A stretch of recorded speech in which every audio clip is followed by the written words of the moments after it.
Matthew Cook stumbled through his mansion doors at 6 in the morning, still drunk from Lillian's bed, expecting silence. Instead, he found his entire family, his business partners, and his mother-in-law sitting in his living room with his 8 months pregnant wife, standing in the center, holding a DNA test, a stack of receipts, and a smile so cold it sobered him instantly. The living room lights blazed like an interrogation room. Matthew froze in the doorway, Lillian's perfume clinging to his wrinkled shirt. His mother sat on the cream sofa, her face carved from stone. His 3 business partners occupied the chairs near the fireplace, arms crossed.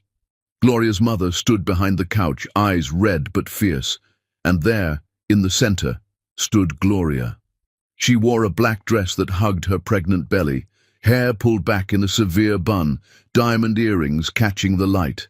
She looked like a prosecutor about to deliver closing arguments. The coffee table was covered with manila folders, a laptop connected to the television, and a small wooden box. "Close the door, Matthew," Gloria said, her voice steady as granite. "You'll want privacy for this." He closed the door with shaking hands. "Gloria, what is this? Why is everyone—" "Sit down." She pointed to a single chair positioned facing everyone else. "Now." Matthew sat. His mother wouldn't meet his eyes. Richard stared at him with open disgust. Gloria picked up a remote control. "I've called everyone here because I'm tired of being the crazy one, the hormonal pregnant woman who imagines things, the paranoid wife who doesn't trust her successful husband." She clicked the remote. The television screen lit up. "So I'm going to show you all who Matthew Cook really is." The first image appeared. Matthew and Lillian at a restaurant, his hand on her thigh, leaning in to kiss her neck. The timestamp read 3 months ago. "That's Valentino's," Gloria said calmly. "Our anniversary restaurant. He took her there on our actual anniversary while I was home with food poisoning." The next image, Matthew and Lillian entering a hotel, then another, them on a beach in the Bahamas. "I hired an investigator 4 months ago," Gloria continued. "These are highlights from 63 documented encounters over the past 18 months.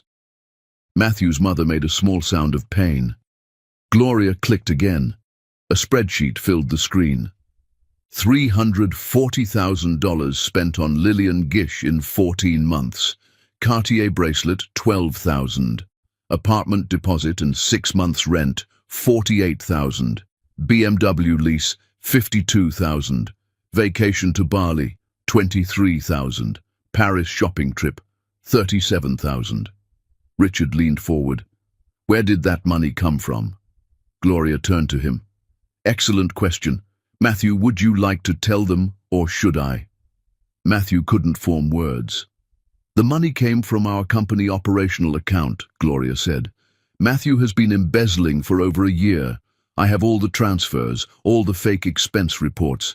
I've already given copies to the company's lawyers and the district attorney's office." The room exploded. Richard shot to his feet. "You've been stealing from us?" Gloria held up her hand. "I'm not finished." She clicked the remote. A video began playing. Gloria herself sitting in what looked like a lawyer's office. "2 years ago," video Gloria said, "Matthew's company was dying. The banks refused to extend credit. We were 30 days from bankruptcy. I sold my mother's restaurant. My only inheritance, $800,000. I gave Matthew every penny. I believed in us." The video cut to a different day. 1 year ago, his mother had a stroke. "I slept on hospital floors for 6 days while he was closing deals." Where was he? He was in Miami, at the Fontainebleau Hotel, with Lillian. I have the receipts. While I held his mother's hand and prayed she wouldn't die, he was getting drunk by a pool with his mistress. Matthew's mother stood abruptly and walked out. Matthew heard her crying in the hallway. The video continued. 3 years ago, I was pregnant with our first baby. Matthew doesn't know this because I never got the chance to tell him. I was 12 weeks along. I'd planned this elaborate surprise. The night I planned to tell him, he came home at 2 in the morning, smelling like perfume that wasn't mine. 2 days later, I started bleeding at work. I drove myself to the hospital. I lost our baby alone in an emergency room while he was at a client meeting. I found the hotel receipt in his jacket pocket 3 days later. Gloria clicked off the video. Her mother was openly weeping. Richard looked like he wanted to vomit. One more thing, Gloria said quietly. She opened the wooden box and pulled out papers. Last month, Robert Palmer tried to buy our company for pennies on the dollar. You were ready to accept because you thought we had no choice. I worked 72 hours straight. I restructured our entire debt, brought in 2 new investors, saved this company. Where was Matthew? She handed the papers to Richard. He was in Napa, wine tasting, on the company credit card. Richard looked up, his jaw tight. Where? Ask Lillian, Gloria said. Matthew finally found his voice. Gloria, please, I can explain. Explain what? She walked toward him. Explain how you stole from your partners. Explain how you abandoned your mother during a stroke. Explain how I lost our first baby alone. Her voice rose. Explain how you threw away 8 years of marriage for a woman who doesn't even love you. You don't know that. Gloria pulled out her phone and held it out. A text message conversation appeared. Lillian's messages to someone named Derek. He's so pathetic. Spent another $20,000 this month. Boss says keep it up. The company will collapse by Q4. Then we move in for the buyout. Derek's response. You sleeping with him? Lillian. Have to. He's suspicious when I don't. Close your eyes and think of the bonus LL. Gloria pocketed her phone. Lillian Gish was hired by Robert Palmer to seduce you and destroy you from the inside. Congratulations, Matthew. You fell in love with a corporate spy and paid her 6 figures to ruin your own company. Matthew gripped the chair arms to keep from falling. Gloria reached up and removed her diamond earrings, the ones her grandmother gave her on her deathbed, the ones she'd worn every day of their marriage. She placed them on the coffee table. I'm done, she said simply. I'm filing for divorce tomorrow morning. I'm taking my maiden name back, Swanson. This baby will be a Swanson, not a Cook. You all wanted to know why I called you here. I want witnesses. I want everyone who told me I was lucky to marry him to see exactly what I married. A liar, a thief, a coward. She turned to his partners. I've prepared a full financial report of every penny he stole. My lawyer will send it tomorrow. I'm not pressing charges on the condition that he pays back every cent plus interest and resigns immediately. She turned to her mother. Mom, let's go. As they walked toward the door, Gloria stopped and looked back. The movers will come for my things tomorrow. Don't be here. And Matthew, don't look for me. Don't call. Don't show up anywhere near me or this baby. You chose Lillian. Live with that choice. She walked out. Her mother followed. Then Richard and the other partners filed out without a word. The door closed. Matthew sat alone in the mansion, staring at Gloria's diamond earrings on the table. His phone buzzed. Unknown number. Matthew Cook. A man's voice, professional, cold. Yes? This is James Chen from Baxter Industries. We just received a video file from Gloria Swanson's legal team documenting your embezzlement and affair. Effective immediately, we're terminating our contract. You have 48 hours to return our equipment. The line went dead. Within 30 minutes, 4 major clients called to terminate contracts. Gloria had sent evidence to every client the company had. Matthew pulled up his email. Subject lines from competitors, journalists, vendors. Request for comment on embezzlement allegations. His phone rang one more time. Lillian's voice was bright, amused. Did you really think I wouldn't get caught? Your wife's little show was perfect. My boss is thrilled. Thanks for making it so easy, Matthew. The jewelry was nice, but watching you crash and burn, that's the real payment. She hung up, laughing. Matthew looked at Gloria's diamond earrings on the coffee table. In the growing light, they seemed to accuse him. He picked them up with shaking hands. He'd thrown away everything real for something fake, and now the whole world knew it. His phone buzzed with a breaking news alert. Tech CEO under investigation for embezzlement to fund affair. His photo stared back at him from the screen. Gloria had destroyed him. Completely, publicly, methodically. She'd planned every detail, gathered every piece of evidence.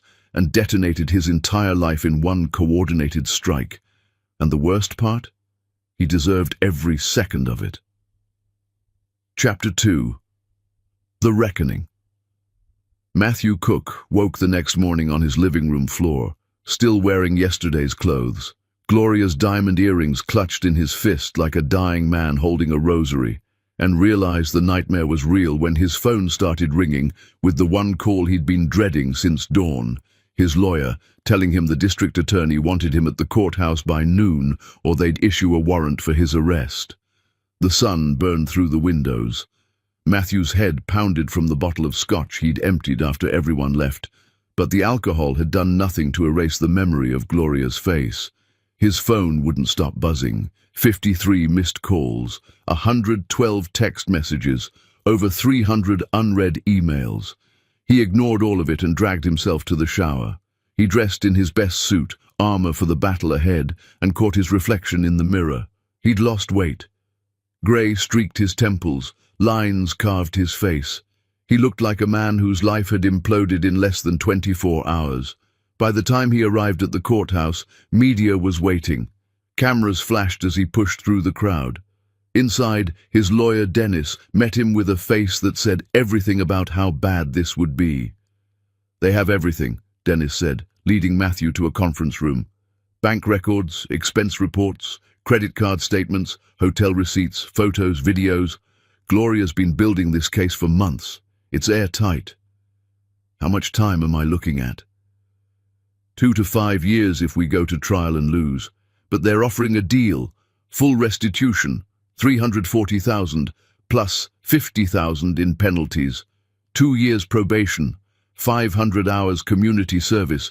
You resign from the company immediately and you don't contest the divorce or custody. And if I don't take it, then you go to trial, it becomes a media circus, and you probably serve actual prison time. Matthew, take the deal. 3 hours later, Matthew stood before a judge and pleaded no contest to embezzlement charges.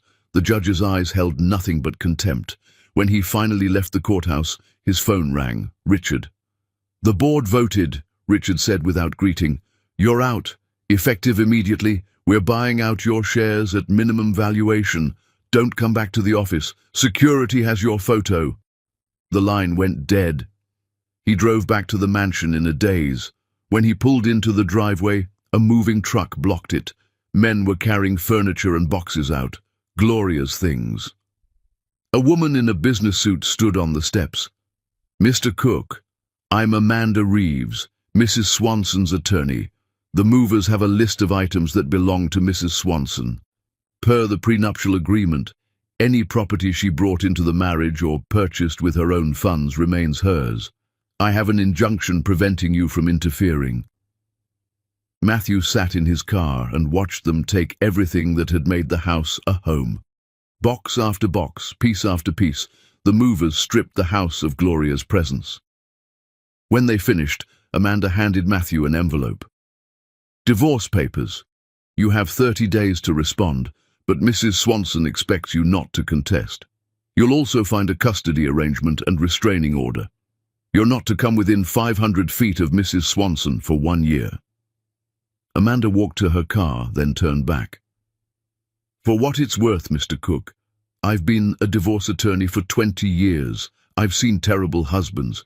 But what you did, spending hundreds of thousands on a mistress while your pregnant wife sold her mother's restaurant to save your company, that's a new level of low. I hope you never forget what you threw away." Matthew went inside. The house echoed with emptiness. In the kitchen, he found a note taped to the refrigerator. "Your mother is with me. She'll call you if and when she's ready. Don't contact her. G." He opened the refrigerator, empty except for condiments. The pantry, cleared out. She'd left him nothing. Upstairs, on his pillow, he found another envelope. Inside was a single ultrasound photo dated 3 years ago, written on the bottom in Gloria's handwriting, "Baby A. 12 weeks. Lost at 12 weeks, 4 days. You were in Miami." Matthew collapsed on the bed. The ultrasound clutched to his chest and sobbed. He'd never known. She'd been carrying his child, and he'd been in a hotel with Lillian. Then Gloria had lost the baby alone. His phone rang. St. Mary's Hospital. "Mr. Cook, this is Dr. Wilson at St. Mary's. Your wife is in labor." Matthew was out the door before the doctor finished speaking. He broke every speed limit, parked illegally, and ran through the emergency entrance. A security guard stopped him at the elevators. "I need to see Gloria Swanson. She's in labor. I'm the father." The guard checked his computer, made a phone call, then shook his head. "I'm sorry, sir. Mrs. Swanson has a no-visitor order. You're not allowed in the maternity ward." "That's my daughter being born. Sir, if you don't calm down, I'll have to call additional security." Matthew forced himself to breathe. "Can you at least tell me if she's okay?" The guard made another call, then nodded. "Labor is progressing normally. Both mother and baby are stable." Matthew sank into a chair in the waiting room. Around him, families came and went. Excited fathers, grandparents arriving with balloons. He watched them all, invisible and alone. Hours passed. Matthew couldn't eat, couldn't think. He texted Gloria's mother, begging for updates. No response. At 3:47 in the morning, the elevator opened and Gloria's mother stepped out. She saw Matthew and her face hardened. "You have some nerve showing up here." Matthew stood. "Please, is Gloria okay? Is the baby—" "They're both fine. You have a daughter, 7 pounds, 3 ounces. Perfect." Relief flooded through him. "Thank God. Can I see them?" "No." Gloria's mother stepped closer. "You lost that right. You want to know what Gloria said when the doctor asked if she wanted you in the delivery room? She said, 'He chose not to be here for the 9 months that mattered. I don't need him here for the 5 minutes that don't.' That's what she thinks of you now. You're irrelevant." "What's the baby's name?" "Maya. Maya Swanson. Just Swanson." Gloria filed the birth certificate with her name only. "You're not listed as the father." "She can't do that. I have rights." "You have no rights. You signed them away in the plea deal. No contesting custody. Gloria has full legal and physical custody." The elevator doors closed on her disgusted face. Matthew walked to the maternity ward windows. Through the glass he could see into the nursery, rows of bassinets with tiny bundled babies. A nurse was placing a new one in the front row. He could just make out the name card, "Baby Girl Swanson." He pressed his hand against the glass, watching his daughter sleep 20 feet away. A security guard approached. "Sir, you need to leave the maternity ward." "That's my daughter." "Sir, please." "I'm going." He took one last look at Maya through the glass, then walked away. In his car, he found a manila envelope tucked under his windshield wiper. Inside, a photograph of Maya, eyes closed, wrapped in a pink blanket. On the back, Gloria's handwriting. "Born 3:47 a.m. You arrived at 4:15 a.m. That's who you are."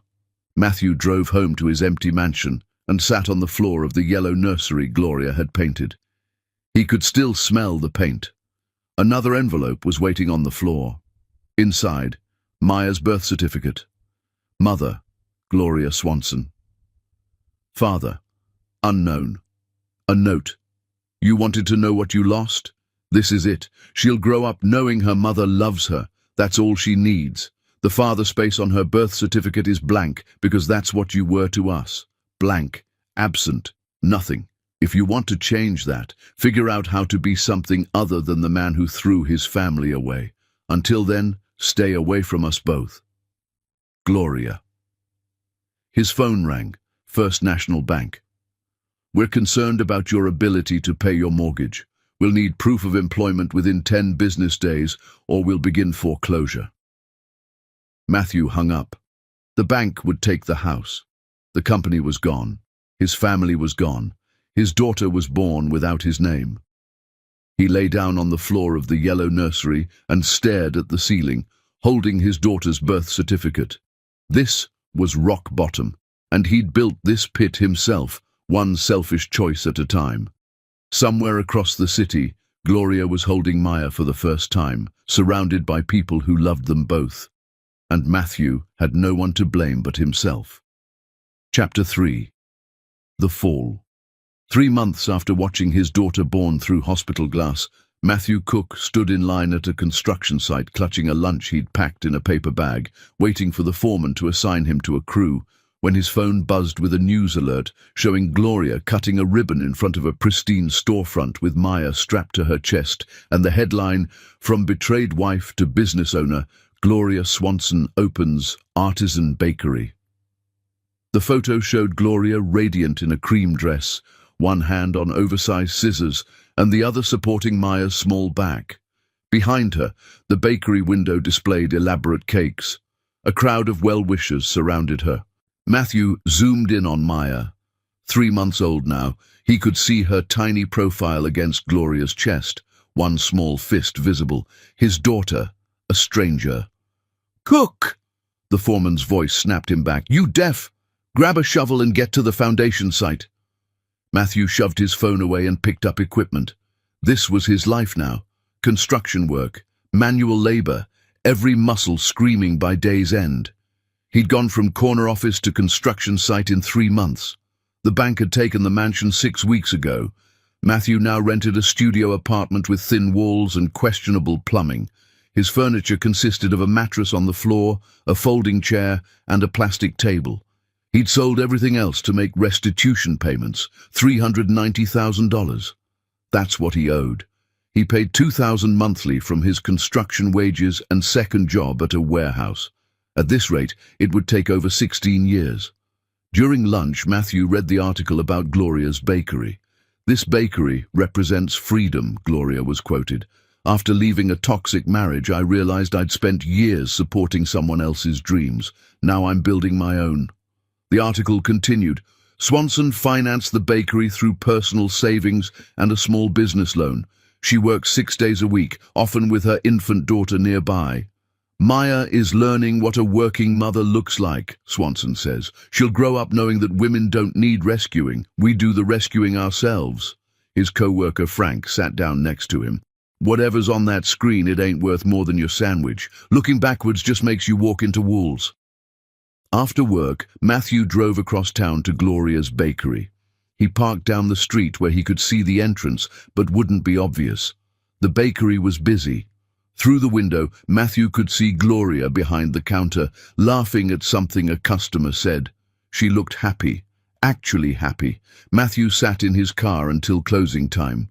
He watched Gloria flip the sign to closed, saw her emerge with Maya in the carrier, and walk to a modest sedan. She looked tired but satisfied, the kind of tired that comes from good work. Matthew drove back to his studio, microwaved a dollar store meal, and ate it sitting on his mattress. His phone buzzed. Court reminder. Community service hours due next week. Current progress, 88 of 500 completed. Matthew pulled up his banking app.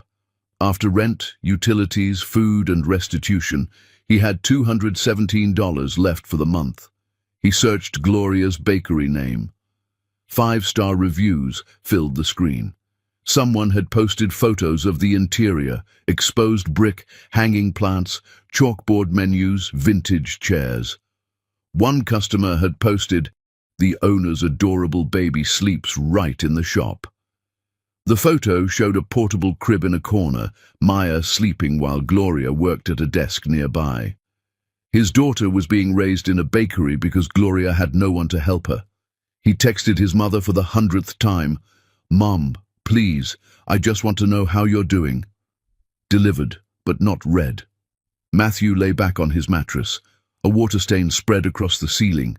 His entire life had become this room, small, stained, falling apart. His phone buzzed. An email from Gloria's attorney. "Mr. Cook, Mrs. Swanson has been made aware of your attempts to observe her from your vehicle. While you haven't violated the restraining order, your presence is unwanted. This serves as official notice that any further surveillance will be considered harassment. Mrs. Swanson requests that you respect her wishes to be left alone." Matthew typed, "Please tell Gloria I'm sorry, I just wanted to see Maya, I'll stay away." Response, "Noted."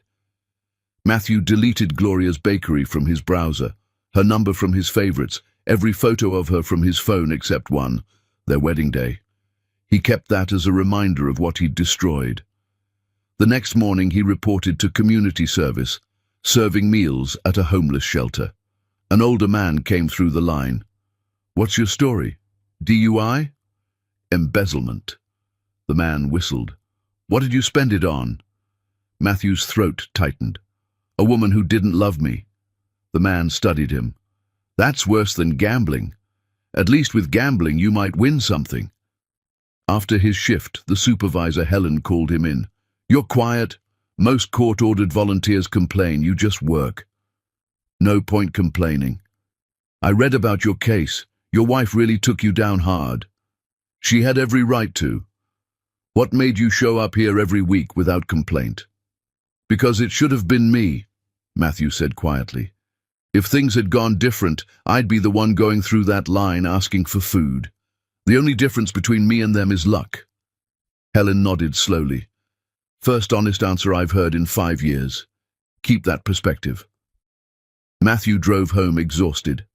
At his door he found a package. Inside was a framed photo, Maya in her bassinet from the hospital, awake, eyes open, one tiny fist near her face.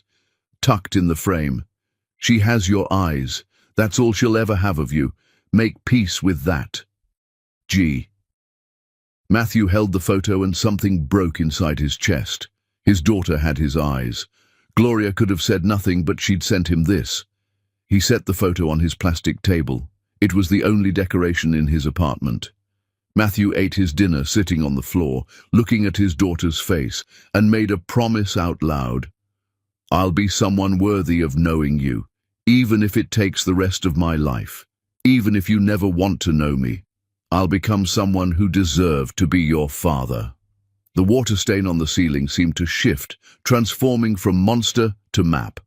Matthew chose to see it as a map, because he needed to believe there was a path forward from rock bottom. Somewhere across town, Gloria was probably putting Maya to bed, reading stories, singing songs, building a life full of love, without him. And that was exactly what he deserved.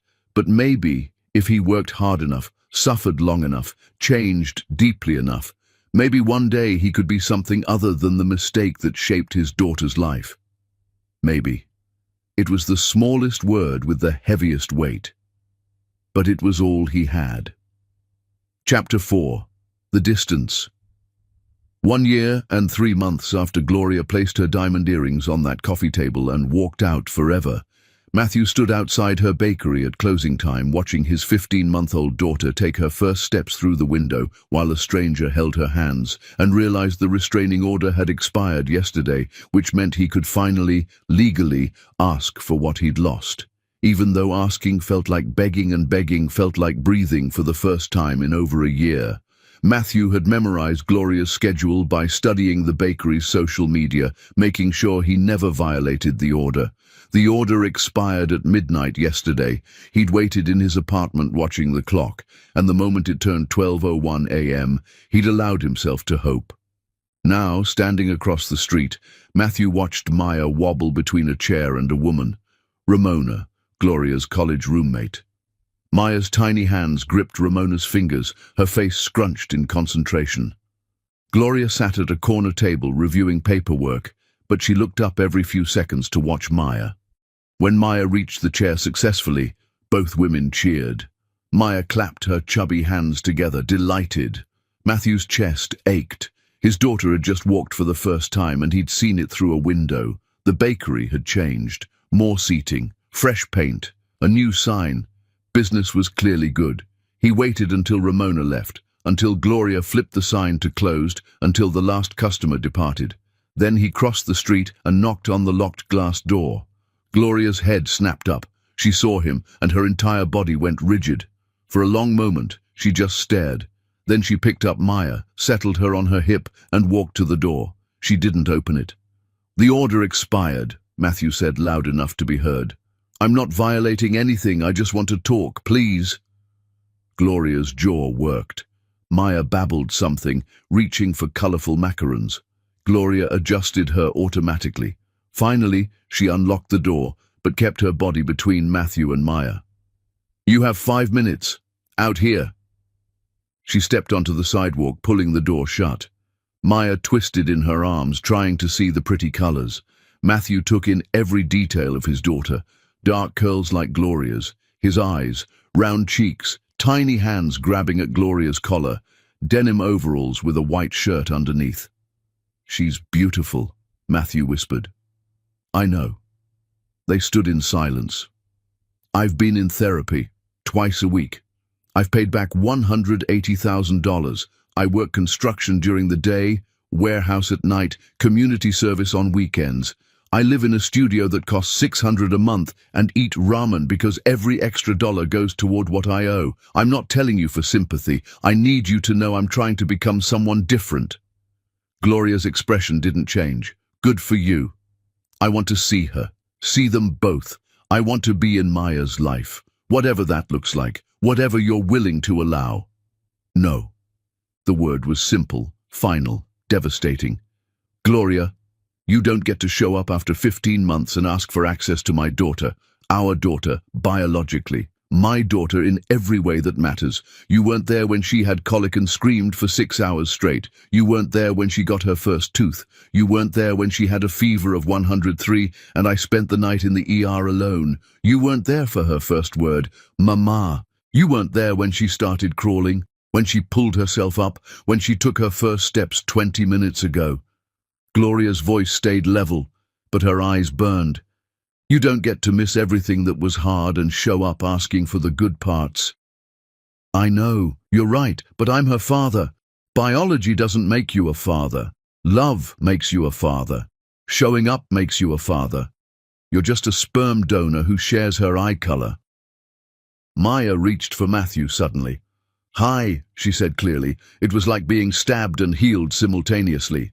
"Hi," Matthew said back, his voice breaking. Gloria pulled Maya's hand back. "No, baby, we don't talk to strangers." "I'm not a stranger, I'm her. You're a stranger to her. She doesn't know you. She won't know you."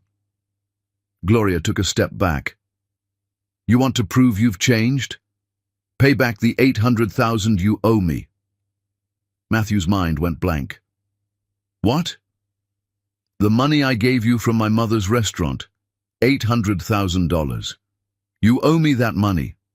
When you pay it back, with interest, let's say another $200,000, then we'll discuss whether you deserve to know Maya. That's 10 years at my current salary. She'll be 11. Then you better work harder." Gloria's smile was ice. "I gave you my entire inheritance to save your company. You spent more than that on your mistress in 1 year. Fair is fair. You want access to your daughter? Buy it the same way you bought everything else. That's not fair." "Fair?" Gloria's voice rose. "You want to talk about fair? I lost a baby alone. I built your company back from nothing while pregnant. I slept on hospital floors for your mother. I gave you everything and you gave it all to a woman who was paid to destroy you. Now I've built this." She gestured to the bakery. "Without you, despite you, because of the hole you left.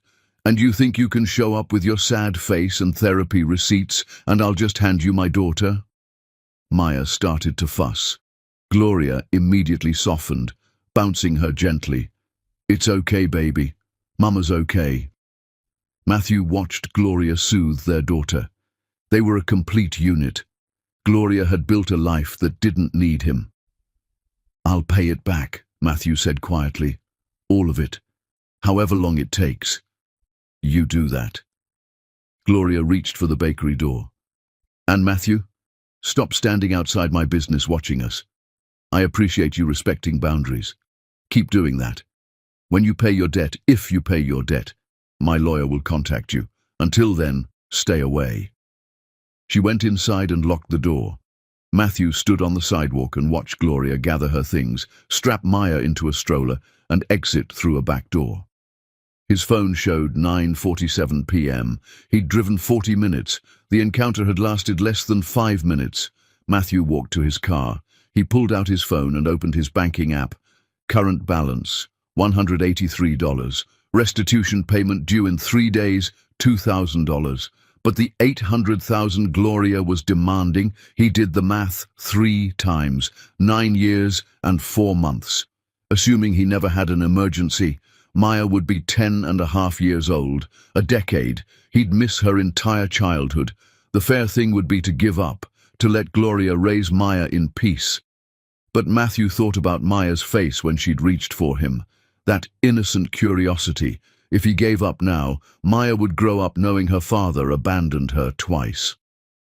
Matthew started his car and drove to the warehouse for his overnight shift. He moved boxes for 8 hours, his body on autopilot while his mind calculated scenarios. During his break at 3 a.m., his phone buzzed. An email from an unknown address. Subject, payment plan proposal.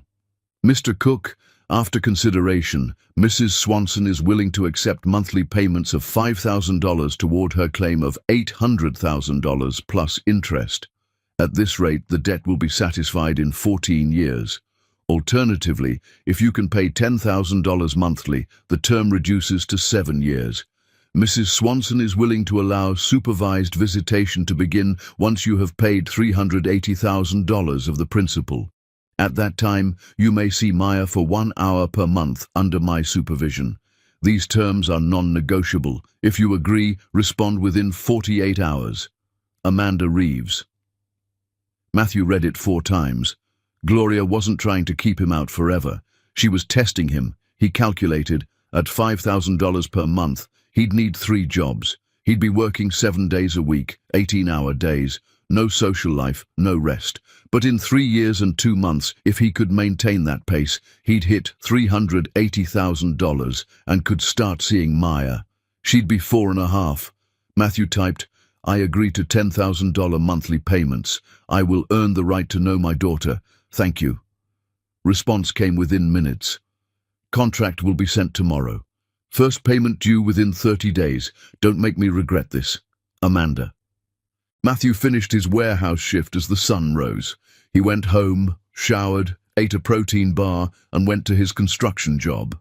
During lunch, he applied for weekend work at 3 different companies. By end of day, he'd secured a Sunday landscaping job. That night, he taught himself advanced coding through free online courses. He'd sleep 4 hours a night, work 7 days a week, give up everything that wasn't essential, because Gloria had given him a gift, a path forward. Impossible, brutal, likely to break him, but a path nonetheless. And at the end of that path was his daughter, $10,000 a month, 7 years. Maya would be 8 years old when the debt was paid. Maybe he could become someone she wouldn't be ashamed to know. Maybe he could earn the forgiveness he didn't deserve. Maybe was still the smallest word with the heaviest weight. But now it had a number, $800,000. And Matthew would pay every cent. Chapter 5. The Grind. 2 years after Matthew signed the payment contract that felt more like a prison sentence written in his own blood, he stood in a gas station at 4 in the morning calculating whether he could afford both coffee and a breakfast sandwich when his phone showed a notification. Local baker Gloria Swanson expands to 5 locations, lands cookbook deal with major publisher. The article loaded slowly on his cracked phone screen. Matthew paid for just the coffee. The sandwich would have to wait, and sat in his car reading while the pre-dawn cold seeped through his worn jacket. Gloria's face filled his screen. Professional photo for the article. She looked polished, successful, confident. The article detailed her rise, from single location to regional chain, from local baker to food television personality, from abandoned wife to self-made businesswoman. I tell my daughter that we don't wait for life to get better, Gloria was quoted. We make it better ourselves. She watches me work hard every day. That's the inheritance I'm giving her, the knowledge that women don't need rescuing. We build our own kingdoms. The article included a photo of Maya, now 3 years old, standing on a stool wearing a tiny apron, helping Gloria frost a cake. Maya was laughing, chocolate smudged on her cheek. Her dark curls were pulled back in pigtails. She looked so much older than the baby he'd seen through hospital glass. His daughter. 3 years of life he knew nothing about. 3 years of words he'd never heard her speak. Games he'd never seen her play, tears he'd never wiped away. He was connected to her by blood and law, but separated by choices that couldn't be undone. He checked his payment spreadsheet, the document that had become more important than any business plan he'd ever created. Total paid to Gloria, $240,000. remaining $560,000 plus accruing interest. Years remaining at current pace, 4 more years. Maya would be 7 years old, but he was ahead of schedule. The contract required $10,000 monthly, but some months Matthew had managed $12,000, even $15,000 when freelance coding projects came through. He'd sacrificed everything to pay faster: sleep, health, comfort, any semblance of a life beyond work. His third alarm went off. Time for construction. Matthew drained the coffee that had already gone cold, started his car, and drove to the site. His body ached constantly now, a permanent state from 18-hour workdays and 4 hours of sleep. He was 36 years old and felt 60. "You look like hell, Cook," Frank said when Matthew arrived at the site, hard hat already in place. "You working too much? Need the money." "For what? You live like a monk. No car payment, cheapest apartment in the city, never go out. What are you saving for?" "A debt I owe." Frank studied him with the kind of knowing look that said he'd seen men destroy themselves before. "Must be some debt." "It is." They worked in silence, pouring foundation for a new office building. Matthew's mind drifted as his body performed familiar motions. He'd become efficient at operating on autopilot, hands doing one thing while brain worked on code problems or calculated payment schedules, or replayed that one photo of Maya on the swing over and over until the image was burned into his memory. During lunch break, Matthew didn't eat. Instead, he sat in his car and worked on a freelance project due tonight, fingers flying across his laptop keyboard, a website redesign for a small dental practice. Pay $2,000. Every dollar counted. Every cent went into the spreadsheet, into the payment, into buying back the right to know his daughter. His phone rang. Unknown number. He almost didn't answer. "Matthew Cook." "Yes."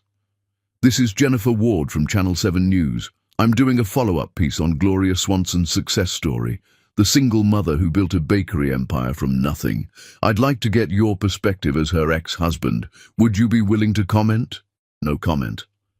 "Mr. Cook, the public is interested in the full story. You were convicted of embezzlement. Your wife left you publicly. Now she's a success and you're—" I said no comment. Matthew hung up, hands shaking. Over the next hour, 5 different journalists called. Someone had leaked his number to the media. They wanted the scandal angle, the "where is he now" piece to contrast with Gloria's triumph. They wanted to make his suffering into entertainment. Matthew turned off his phone and returned to work, focusing on the physical labor to keep his mind from spiraling. That evening, after his construction shift ended at 5 p.m., Matthew drove straight to his warehouse job. No dinner break. He'd eat the protein bar in his car on the way. 8 hours of inventory management stretched ahead, scanning boxes, loading pallets, moving product. His back screamed in protest with every lift. He'd injured it 3 months ago doing overtime and never got it properly treated because he couldn't afford to take time off for a doctor's visit, and physical therapy would cost money he didn't have. The warehouse was always cold. His breath misted in the air as he worked. Around him, other workers moved through their shifts, mostly people like him, working second or third jobs, grinding themselves down to pay for things they couldn't afford. Some had families, some had addictions, some just had bad luck. Matthew fit right in among the desperate. During his warehouse break at midnight, sitting in the break room with fluorescent lights buzzing overhead, he turned his phone back on. The screen lit up with notifications. 17 missed calls, 12 voicemails, 23 text messages, all from reporters wanting statements, interviews, comments on Gloria's success, and one email from Amanda Reeves, Gloria's attorney. "Mr. Cook, several media outlets have contacted Mrs. Swanson requesting information about you and your current circumstances. She has declined all interviews about you and instructed me to inform you that she will not be participating in any stories about your situation. She asks that you also decline interviews. Her success is not about your failure, and she prefers to keep it that way. Also, I'm attaching your updated payment record. You're ahead of schedule by $40,000. Keep this pace and you'll reach the halfway point in 8 months instead of 13. Mrs. Swanson wanted you to know she's noticed your consistency. Matthew opened the attachment, his exhausted eyes struggling to focus on the numbers. Amanda was right. If he maintained current pace, killing himself slowly with work, he could start supervised visits with Maya in 8 months. She'd be 3.5 years old instead of 4. 8 months of his life for 30 minutes less of hers that he'd miss. He worked his warehouse shift fueled by that thought, by the possibility of seeing his daughter's face in person, by the hope that someday she might know his name. When his shift ended at 6 a.m., most people went home to sleep. Matthew went home to shower in 3 minutes of hot water, change clothes, grab his laptop, and head to his Sunday landscaping job. The landscaping company paid cash under the table, which meant no taxes taken out, which meant more money toward the debt. Matthew spent Sundays cutting grass, trimming hedges, planting flowers for wealthy families in neighborhoods he used to live in. The irony wasn't lost on him. He'd once owned a house bigger than most of these, and now he maintained their gardens for minimum wage. One house he worked at, a sprawling property with a pool, tennis court, and gardens that required 3 workers, had children playing in the backyard.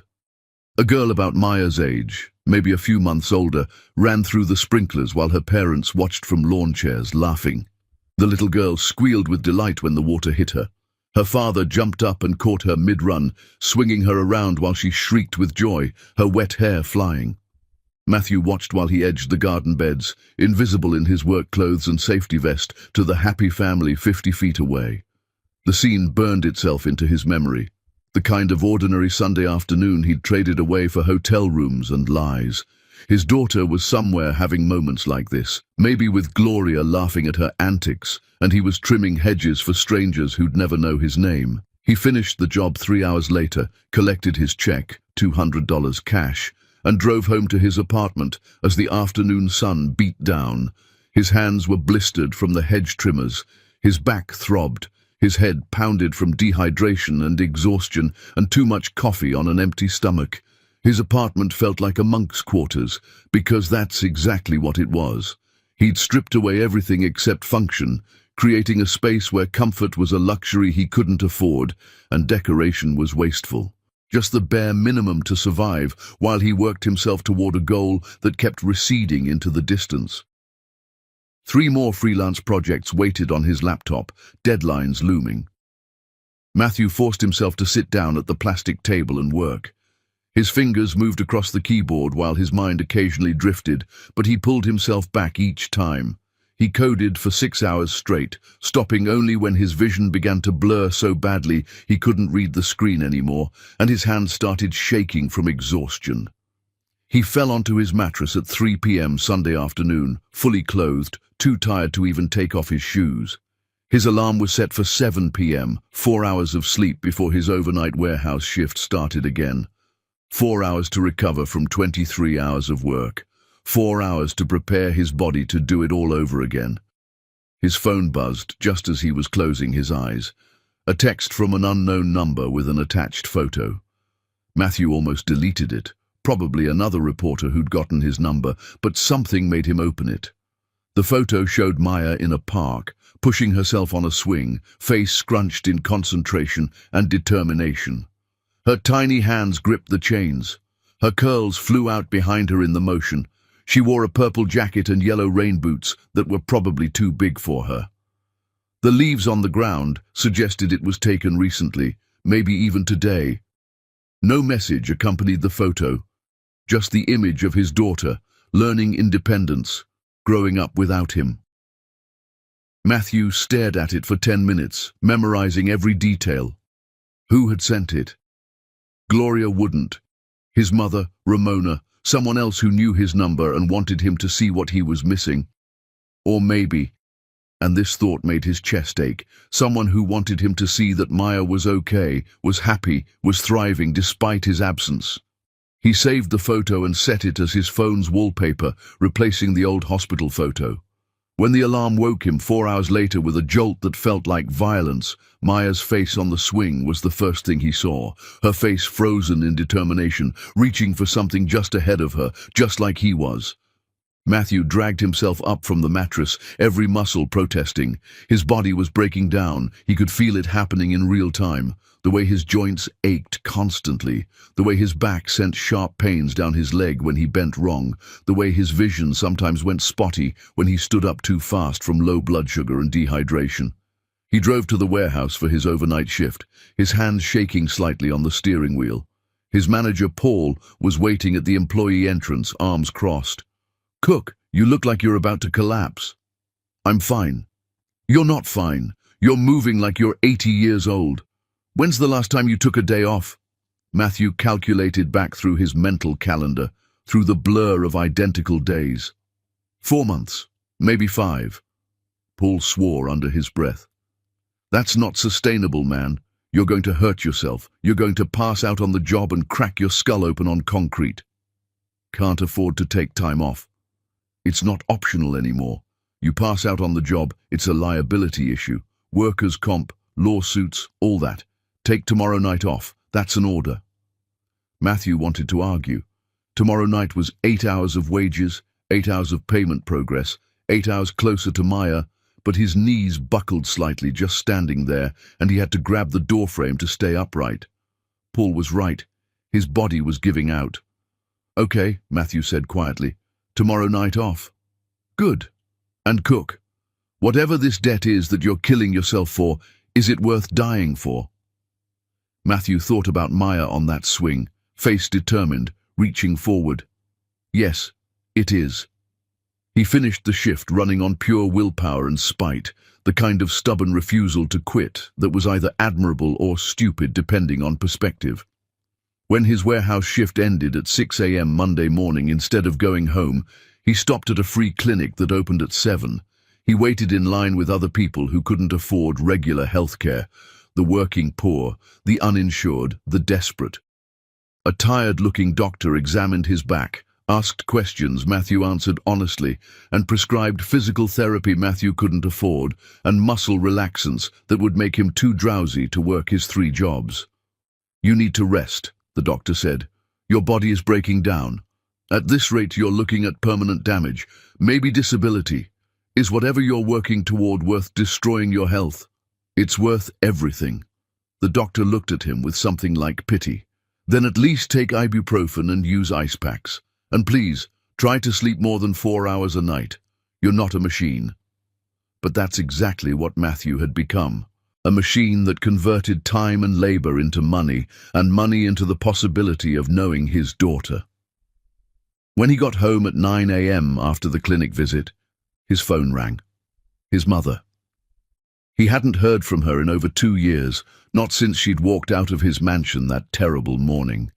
His hand shook as he answered. "Mom?" "Matthew." Her voice was formal, distant, but not quite as cold as he'd feared. "I saw the news about Gloria's success. I want you to know that I'm proud of her. She comes to visit me once a month, brings Maya. That little girl is wonderful, smart, funny, brave like her mother." The words hurt more than any physical pain. His mother saw his daughter regularly, had a relationship with her, watched her grow up, and he got anonymous photos sent to his phone like he was a stranger stalking his own child. "I'm glad you have that relationship with them," Matthew managed. "I'm glad Maya knows you." "I'm not calling to hurt you," his mother said, and her voice softened slightly. "I'm calling because Gloria told me about the payment plan. She told me how much you're working. She didn't have to tell me. She wanted me to know that you're trying, that you're suffering, that you're changing." Matthew's breath caught in his chest. He couldn't form words, couldn't push sound past the weight pressing on his lungs. His mother continued, her voice wavering now. "I'm still angry with you, Matthew. What you did to Gloria, what you did to your family, what you threw away, it was unforgivable. But I'm also your mother, and I can't completely cut you out of my heart even though part of me wants to. So I'm calling to say this. Don't kill yourself trying to pay this debt. Maya needs a father who's alive and healthy more than she needs money. She needs you to survive this. I can't slow down, Mom. Every month I delay is another month I miss with her. Every dollar I don't earn is another day before I can see her face. I've already missed 3 years.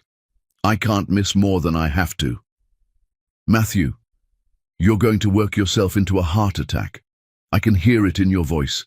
You sound destroyed. I am destroyed. I destroyed myself.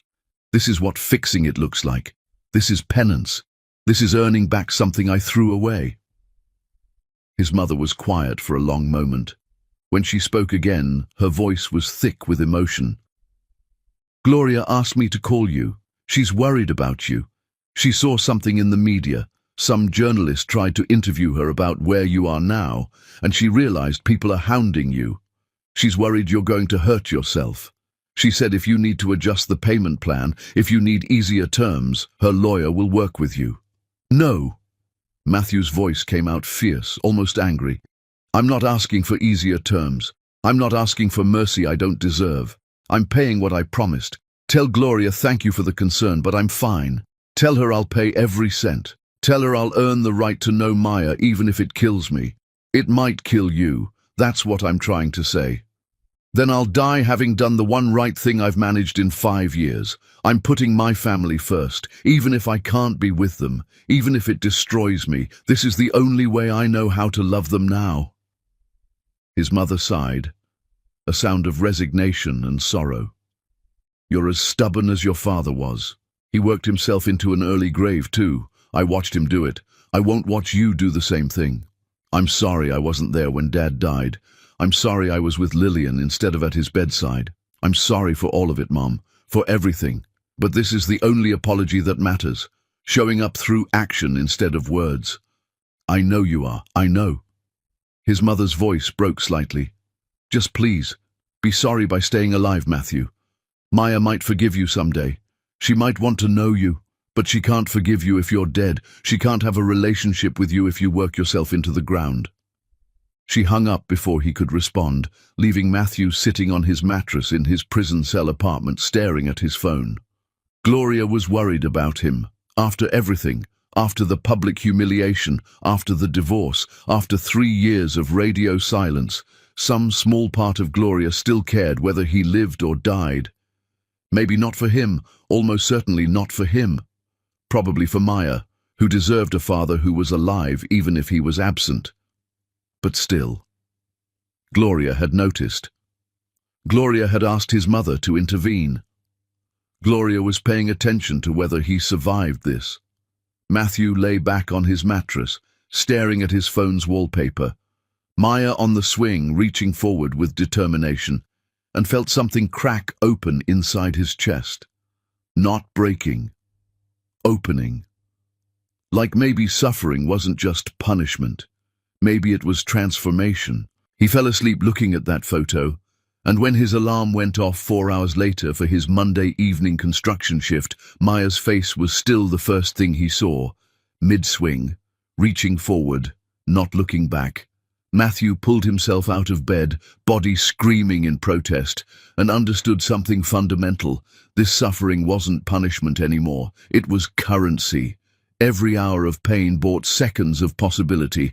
Every dollar earned purchased inches of distance traveled back toward the daughter who didn't know his face. The math was brutal and simple. 3 years down, 4 years to go. Maya would be 7 when the debt was fully paid. But in 8 months, 240 days, he'd reach the halfway point and earn his first supervised visit. 240 days of this grinding, breaking, soul-crushing work. He could survive 240 more days of anything if it meant hearing his daughter's voice say something other than hi through a window. He had to. Chapter 6. The Baptism. 3 years after Gloria walked out of his life, Matthew received a cream-colored envelope in handwriting he'd recognize anywhere, and when he opened it, standing in his apartment that still looked like a prison cell, he found an invitation to Maya's baptism with a note. You've paid $380,000. You've been consistent. You can attend, last row only, no approaching us, 30 minutes maximum. This isn't reconciliation, this is acknowledgement that you've finally done one thing right. Matthew read the invitation 7 times. The baptism was 2 weeks away. He had 14 days to prepare for 30 minutes in the same building as his daughter. Maya Rose Swanson invites you to celebrate her baptism. There was a photo. Maya at 3 wearing a white dress, holding a stuffed rabbit, smiling. She had Gloria's smile, his eyes. Matthew requested time off from all 3 jobs. He'd worked double shifts to make up the money, but this moment was worth it. He went to a thrift store and bought a suit. Navy blue, slightly too big. $15. Got it altered for $12. Haircut for $8. Card for $2. He bought the simplest one and wrote, "To Maya, may you always know you're loved. M." He couldn't write Dad. He hadn't earned that name. The 2 weeks passed in agony. Matthew rehearsed scenarios. What if Maya saw him and asked who he was? What if Gloria changed her mind? His therapist helped him prepare. You're going to feel a lot of emotions. Grief for what you've missed. Hope for what might be possible. Shame. The key is to experience those feelings without acting on them. You're there to witness, not participate. The night before, he couldn't sleep. He drove to St. Catherine's Church at 3 a.m. and sat in the parking lot until dawn, watching the building. He went home, showered 3 times and put on his thrift store suit. He looked in the mirror and barely recognized himself. Grey streaked his temples. Lines carved his face. He looked like a man who'd been through a war. Matthew arrived an hour early.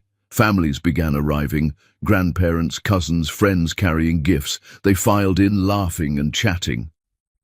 At 15 minutes before the service, Gloria's car pulled up. Matthew's breath stopped.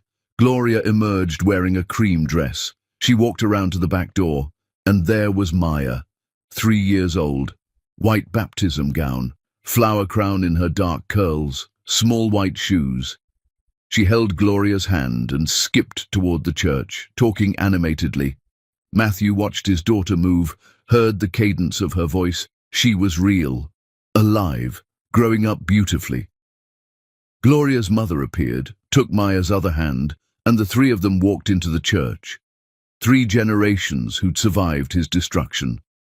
Matthew waited until 5 minutes after service started, then slipped in through the back door. The church was packed, at least 80 people. He took a seat in the very last pew, partially hidden behind a pillar. The priest spoke about baptism, about community. Matthew couldn't focus. His entire attention was fixed on Maya, sitting in the front row between Gloria and her grandmother. She was swinging her legs. Her flower crown kept slipping, and Gloria kept adjusting it. The ceremony proceeded. Hymns, prayers, readings. Matthew stood when everyone stood, moved through the motions while his heart hammered. Then came the baptism. The priest called Maya forward. Gloria carried her up. The priest spoke about God's love. "Who stands with this child?" the priest asked. "I do." Gloria's voice carried, strong and certain. "I do." Gloria's mother. "We do." A chorus. Aunts, uncles, friends. Everyone in the front row stood, a wall of support surrounding Maya. The priest sprinkled water on Maya's forehead. She giggled at the cold, then looked up at Gloria with complete trust. Gloria kissed her daughter's forehead, and the front of the church erupted in applause. Matthew's eyes burned with tears. His daughter had just been baptized, and he'd watched it like a spy. All those people had stood and claimed Maya. No one had looked back to find him. No one knew he was there.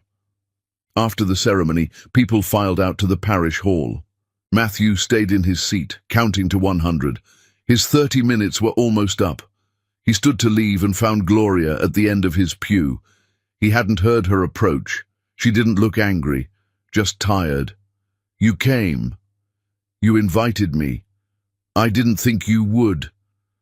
I thought you'd have too much pride to sit in the back." Matthew shook his head. "I don't have pride anymore. I gave up pride 3 years ago." Gloria studied him, really looked at him. Her eyes took in the weight loss, grey hair, cheap suit. "You look terrible." "I've been working hard." "I know. Amanda sends me the payment records." Gloria glanced toward the door. "You're ahead of schedule by almost a year. At this rate, you'll pay off the full debt before Maya starts kindergarten. That's the plan. Why? What do you mean, why? Why are you killing yourself? Amanda told me you're working 80-hour weeks. My mother said you look half dead. You could have negotiated easier terms. Why are you doing this to yourself? Because I owe it to you. I owe it to Maya. You think Maya wants money more than a father who's alive? Gloria's voice rose slightly. You think I spent 3 years demanding this payment plan because I care about the money? Then why? Gloria looked away. Because I needed to know if you'd really changed. If you'd sacrifice for us the way I sacrificed for you.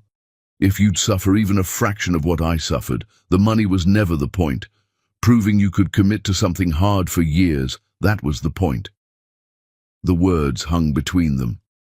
You've proven it, Gloria said quietly. You've worked yourself half to death for 3 years. You've paid $380,000 when most men would have declared bankruptcy. You showed up here when you could have stayed away. You sat in the back when you wanted to be in front. So I'm going to ask you something. Do you want to meet your daughter? Matthew's legs almost buckled. Yes. She's 3. She doesn't know you. I've told her she has a father who lives far away and is working very hard. She asks about you sometimes. Where's my daddy? She'll ask why you weren't at her baptism. What do you tell her? That you were there. That you came even though it was hard. That you're trying. Gloria's eyes met his. I'm not ready to let you be a full-time father. I'm not ready to trust you with my daughter's heart. But I'm willing to let her meet you. Supervised visits. 1 hour per month. You still can't be alone with her. I'll be there. But you can talk to her. She can start to know you. Does that work? Matthew couldn't speak. He nodded, tears finally escaping. Gloria pulled an envelope from her purse. First visit is next Saturday at 2 p.m. My house address is inside. 1 hour. Don't bring gifts. She doesn't need more toys. Just bring yourself. And Matthew? Don't disappoint her. I've forgiven you for hurting me. I will never forgive you if you hurt her. She walked away, back to the reception. Matthew stood alone in the empty church for 15 minutes, holding the envelope. Then he walked out, got in his car, and drove until he found an empty parking lot where he could break down completely. He'd just been given permission to meet his daughter. After 3 years of suffering, 3 years of payment, 3 years of proving himself, Gloria had given him a chance. 1 hour per month with Maya. It wasn't fatherhood. It wasn't redemption. It wasn't reconciliation. But it was something. And something was more than he'd had yesterday. Matthew sat in his car and let himself cry for the first time since the night Gloria left. Not tears of despair, tears of hope, small, fragile, terrifying hope, but hope nonetheless. Chapter 7. The Breaking Point. 4 years after the night Matthew's life exploded in his living room, he sat in Gloria's home for Maya's 4th birthday party, watching his daughter blow out candles surrounded by 15 children, while he remained in a designated corner 40 feet away, like a dangerous animal being slowly reintroduced to civilization, when Lillian Gish appeared at the front door looking destroyed and desperate, and Gloria's face transformed into something so cold and powerful that every conversation in the room stopped dead. The party had been going well. Matthew had arrived on time, carrying nothing because Gloria's rules were explicit. No gifts, no physical contact, just presence. For the past year, he'd been seeing Maya once a month for supervised visits that felt like job interviews. But slowly, Maya had started warming to him. She knew him now as Matthew, not Daddy, just Matthew, the man who came to visit sometimes. The man Mommy watched carefully. Today's party was Matthew's first time seeing Maya interact with other children. She was the birthday girl, wearing a princess dress Gloria had clearly made by hand. Maya ran between her friends, laughing completely at ease. He'd been standing in his designated spot, near the kitchen door far from the main action, for 90 minutes. Gloria had extended his time allowance, 2 hours instead of 1. It felt like a gift and a test. "Can I get you anything?" Gloria's mother asked, approaching with food. She'd thawed toward him over the past year. Not forgiveness exactly, but acknowledgement. "I'm fine," Thank you. You look better than last year. Less like death warmed over. Matthew almost smiled. I'm sleeping 5 hours a night now instead of 4. Luxury. She studied him. You're still working too hard, but I suppose that's your penance. The doorbell rang. Gloria moved to answer it, Maya trailing behind asking who it was. Gloria opened the door and froze. Lillian Gish stood on the porch. She looked nothing like the woman Matthew remembered. Gone was the polished corporate spy. This Lillian wore clothes that hadn't been washed recently. Her hair hung limp. Dark circles carved her eyes. Gloria, Lillian said, voice hoarse. I need to talk to you. Gloria's hand found Maya's shoulder, gently pushing her daughter behind her. You have 30 seconds to get off my property before I call the police. Please, I know you hate me. I deserve it, but I need help. I'm homeless. I've been blacklisted. You won the lawsuit against Palmer's company. You got millions. You need nothing from me. Gloria's voice could have cut glass. You were paid to destroy my family. You succeeded. Now you're facing consequences. That's called justice. Matthew moved closer without thinking. Gloria noticed and held up one hand. Stay back. Lillian's eyes found Matthew. Her face twisted. This is your fault. You ruined me.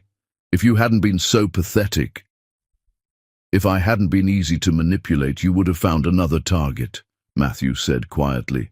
You're a professional. My weakness was your opportunity, but my consequences are mine. Yours are yours. I'm going to starve on the street. Then I suggest you find a shelter, Gloria said. The same way I would have if Matthew had destroyed me instead of just trying. The difference is, I had a baby to protect, and you have nothing but your choices. Live with them. Lillian lunged forward, trying to grab Gloria's arm. You self-righteous! Matthew was between them instantly, catching Lillian's wrist before she could touch Gloria. His other hand pulled out his phone. I'm calling the police right now. Leave voluntarily or explain to them why you're assaulting a single mother at a children's birthday party. Lillian wrenched her arm back, tears streaming. I made one mistake, and now my whole life is destroyed. Welcome to consequences, Gloria said, unmoved. I lost a baby alone. I gave birth alone. I built a business with an infant strapped to my chest because the man I loved was too busy with you. You helped do that. For money. Now you want sympathy? From me? I don't have sympathy for people who profit from pain. I have restraining orders. Would you like one? Lillian backed down the porch steps, face contorted. You think you're so perfect, but you're stuck with him, she pointed at Matthew. As your daughter's father forever. Every birthday, every holiday, you have to see his face. That's my revenge. Gloria's smile was razor sharp. You're right. I'll never be free of him, but I'm also never going to be you, alone, desperate, begging at the door of someone I destroyed, so I'll take my consequences over yours any day. Now get out before I have you arrested. Lillian stumbled down the driveway and disappeared. Gloria closed the door and leaned against it, her composure cracking. Her hands were shaking. Matthew stood very still. Are you okay? I'm fine, but her voice wavered. Maya appeared from the hallway where she'd been hiding. Mommy? Why was that lady yelling? Gloria immediately switched to parent mode, kneeling to Maya's level. That was someone who made bad choices and is angry about it. Sometimes people blame others for their own mistakes, but we don't let angry people into our house, okay? She was scary. I know, baby, but she's gone now. Matthew helped Mommy make sure of that. Gloria looked up at him, something in her expression shifting. Thank you for stepping in. I'll always step in if someone tries to hurt you, both of you. The words hung in the air. Gloria stood, brushing off her dress. Party's almost over. You can stay for cake cutting if you want. I'm extending your time. Are you sure? Maya asked if Matthew could see her blow out candles. I said yes. Gloria's eyes held his. Don't make me regret it. Matthew nodded and returned to his corner. But something had changed. When Maya's friends gathered for cake, Maya looked back at him and waved. Actually waved. Gloria brought Maya over after the cake was cut. the first time she'd voluntarily brought his daughter close. "Maya, do you want to say something to Matthew?"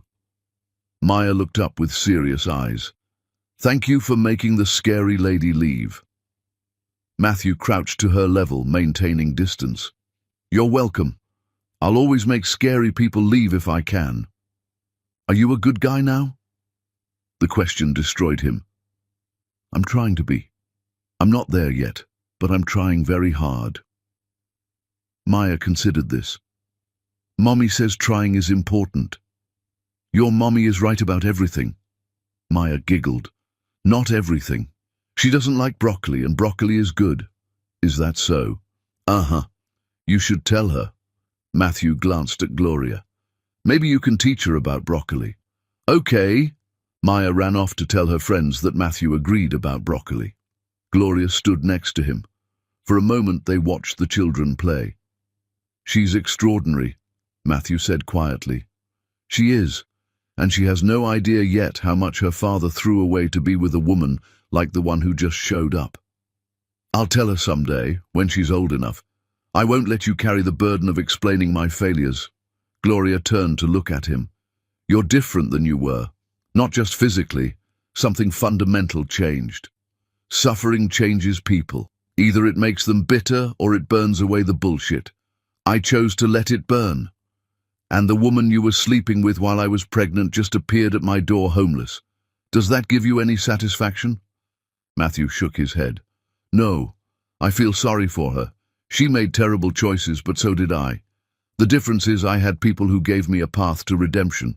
She doesn't." "You feel sorry for the woman who helped destroy your life?"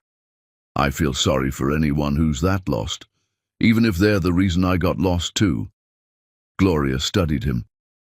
"Amanda tells me you'll finish the full debt payment in 18 months if you maintain pace. Maya will be 5.5. That's the plan. And then what? You think we're going to be a family again?" "No." Matthew's answer was immediate. "You're right not to trust me. You're right to keep me at distance. I destroyed us. That's not fixable. But maybe I can be someone who doesn't make Maya's life worse by being in it. That's the best I can hope for." Gloria's face softened slightly. "That's the first realistic thing I've heard you say. You're not trying to win me back." "How could I? You're not a prize to be won. You're a person who I devastated. Winning you back would require you to ignore reality. I'm not asking for that. I'm asking to know my daughter without causing her pain. That's the only thing I have a right to ask for." "Good answer." Gloria paused. "Amanda is going to call you next week. I'm adjusting the payment plan." Matthew's stomach dropped. "What? Why? I haven't missed any. I'm reducing the remaining balance to 0. The world tilted. "What? You heard me. The debt is paid, not in money. You've paid less than half. But in proof, you've proven for 4 years that you're willing to suffer for us. You've worked yourself to exhaustion. You've paid $380,000 when you could have declared bankruptcy. You've sat in corners at parties. You've maintained boundaries. You've become a different person." Gloria's voice was steady, but her eyes were bright. "The money was never the real debt. I needed to know if you'd changed. You have.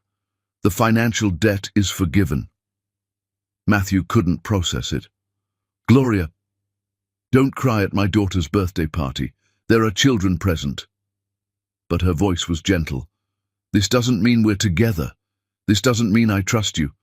This means you've earned the right to be Maya's father without an impossible financial burden. She needs her father, a healthy father, not one working himself to death." "I don't know what to say." "Say you'll take care of yourself. Say you'll be present for her. Say you'll never make me regret this." "I swear I won't. I'll spend the rest of my life. Stop proving. Start being. That's what Maya needs. Not grand gestures. Just show up. Consistently. Forever." Gloria looked at the children. "Amanda will send paperwork next week. You'll start having visits twice a month. 2 hours each. Still supervised, but extended time. In 6 months, if you're still consistent, we'll discuss unsupervised visits." Matthew's legs felt weak. "Thank you. Thank you doesn't even... I'm not doing this for you, I'm doing it for her. Gloria nodded toward Maya. She deserves a father. You're the only candidate, so don't screw it up. I won't. Gloria walked away. Matthew stayed in his corner, his entire understanding of reality rewriting itself. The debt, the crushing, endless debt, was gone. Not because he'd paid it, because he'd proven himself willing to pay it forever. He watched Maya play for another hour. When the party ended, Gloria didn't ask him to leave. He helped clean up, keeping distance, following rules, but present. Maya said goodbye to each friend, and when the last one left, she turned to Matthew. Are you leaving too? He looked at Gloria, who nodded permission. Yes, but I'll see you again soon. How soon? 2 weeks. That's very soon, Maya seemed pleased. It is. I'm lucky. Maybe next time you can play with me, instead of just watching? The question broke his heart and healed it simultaneously. I'd like that very much. Okay. Bye, Matthew. She ran off to show her grandmother a toy. Gloria walked Matthew to the door. They stood on the porch in the evening light. I haven't forgiven you for what you did to our marriage, Gloria said quietly. I might never forgive that, but I have forgiven you enough to let you be a father. Don't confuse the two. I understand. Do you? Because there's a difference between being in Maya's life and being in mine. I know. I'm not expecting anything from you, just the chance to know her. Gloria crossed her arms. Good. Because I've built a life I'm proud of. I've raised a daughter who's confident and kind. I've created a successful business. I've proven I don't need you or anyone else. Letting you back into Maya's life doesn't change any of that. I know, and I'm glad you did all that. You should be proud. You're extraordinary. Gloria's expression flickered. Surprise, maybe, or something softer. Don't start thinking this is a second chance at us. This is a first chance at being a father. Focus on that. I will. I promise. He walked to his car. Through the window, he could see Gloria and Maya inside, cleaning up decorations together. Mother and daughter, a complete unit, letting him observe from outside. But this time, Maya waved at him through the window, and he waved back. The debt was forgiven. His daughter wanted him to play with her next time. Gloria had seen him defend her against Lillian and hadn't looked at him with contempt afterward. 4 years of suffering had led to this moment. Not redemption, not reconciliation, but something that felt like the beginning of a path forward.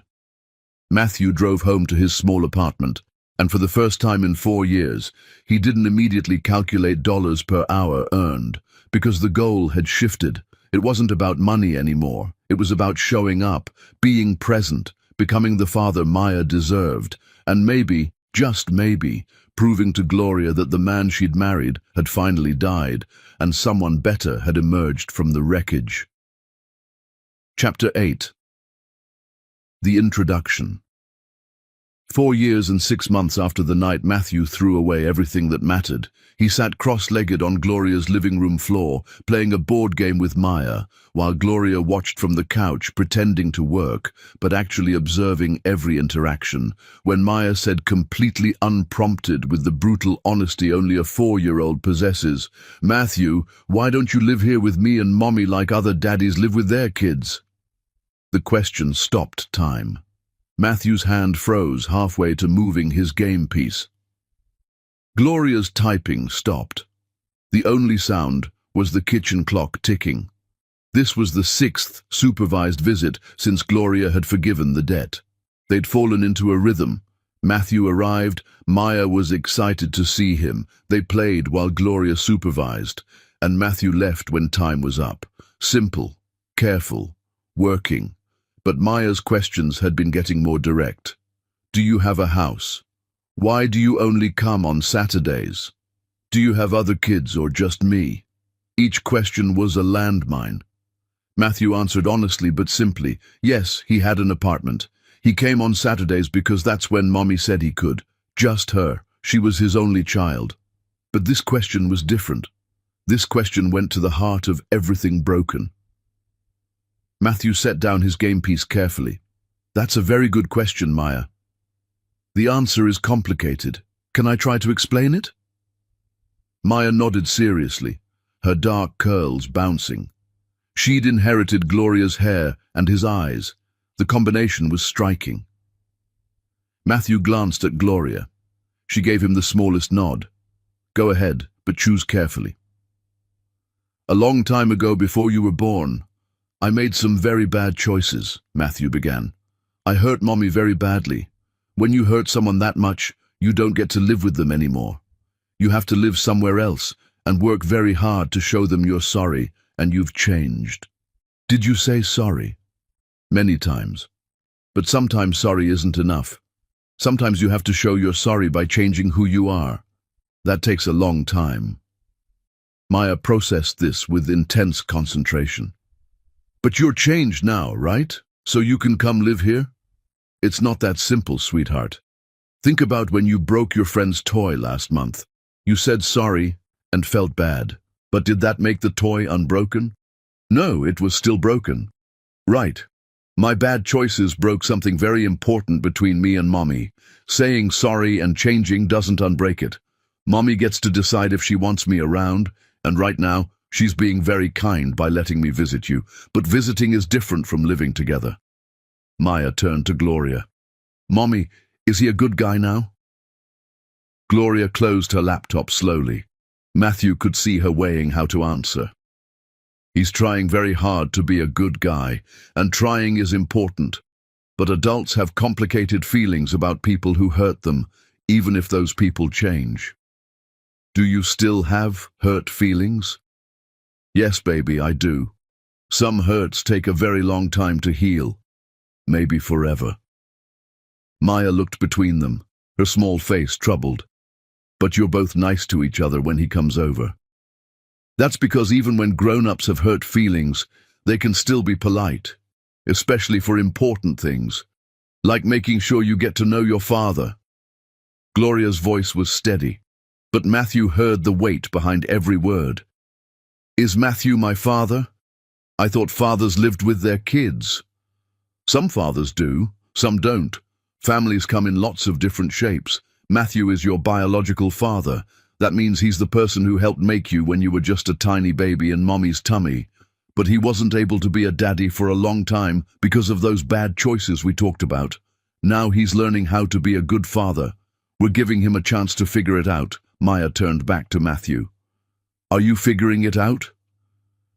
The question was so earnest, so open, that Matthew's voice caught. I'm trying my best. You make it easy because you're such an amazing kid. I am amazing, Maya agreed with no false modesty. Mommy says I'm smart and kind and strong. She's right. You're all those things.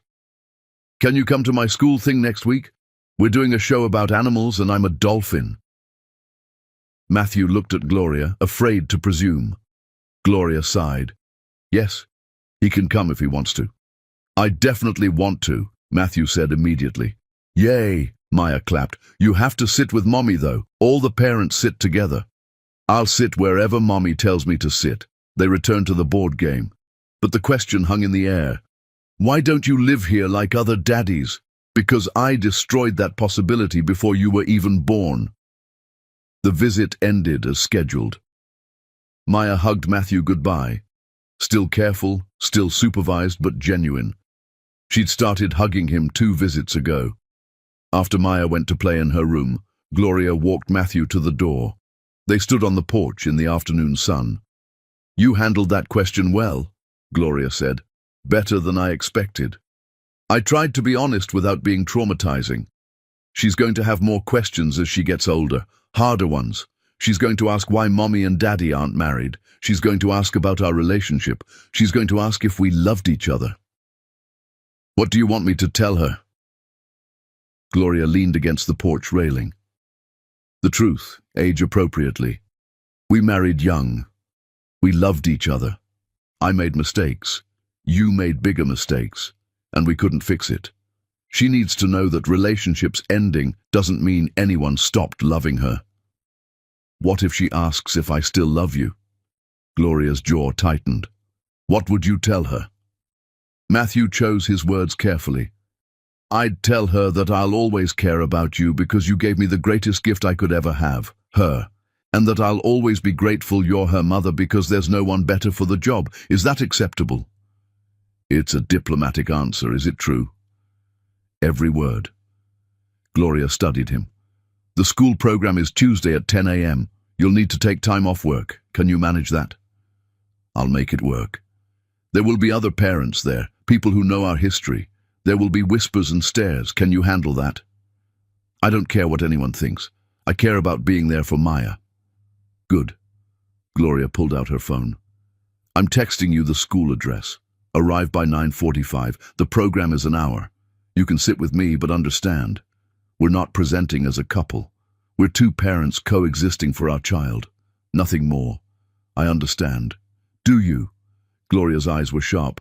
Because I see how you look at me sometimes when you think I'm not watching, like you're hoping for something that isn't going to happen. Matthew felt his face heat. I'm sorry. I don't mean to make you uncomfortable. I'm not uncomfortable. I'm being clear. You've earned the right to be Maya's father. You haven't earned anything else. Keep those things separate.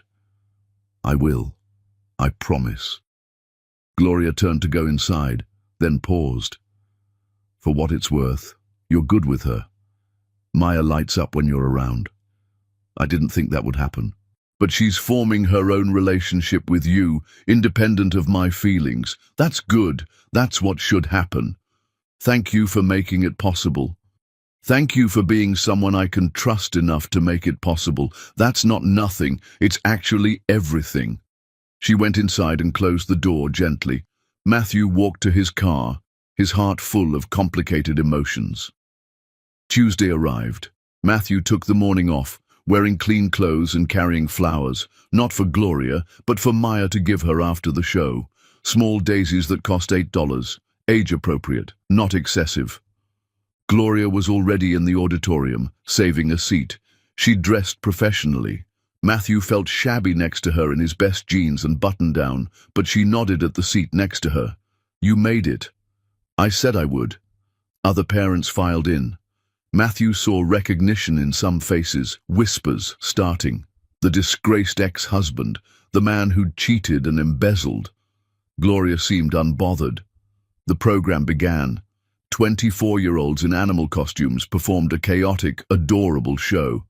Maya was a dolphin, wearing a grey costume Gloria had clearly made. She sang her lines loud and proud, missing words, but making up for it with enthusiasm. Matthew's chest ached watching her. His daughter, on stage, being wonderful and weird and perfectly herself. When Maya spotted him and Gloria sitting together, her whole face lit up. She waved enthusiastically, nearly knocking over the child next to her. Gloria waved back, laughing. Matthew waved too, and Maya's smile got impossibly bigger. After the show, children ran to their parents. Maya launched herself at Gloria first, as she should, then turned to Matthew. Did you see me? I was the best dolphin. You were incredible. I brought you flowers for being such a talented dolphin. Maya took the daisies with reverence. I love them. Can I keep them forever? They'll last about a week if you put them in water, but we can press one in a book so you can keep it even longer if you want. Yes. Mommy, can we do that? Gloria smiled. We'll press one when we get home. Thank you, Matthew. That was thoughtful. They walked out together, Gloria, Maya, and Matthew, looking to any observer like a normal family. But Matthew felt the careful distance Gloria maintained, the way she kept Maya between them, the reminder that this was co-parenting, not reconciliation. In the parking lot, Maya hugged both of them goodbye. This was the best day. Both my parents came.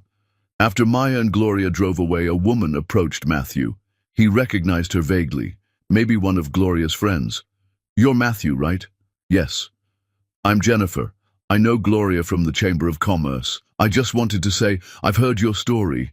What you did was awful, but showing up here today, being present for your daughter, that takes guts. Don't screw it up.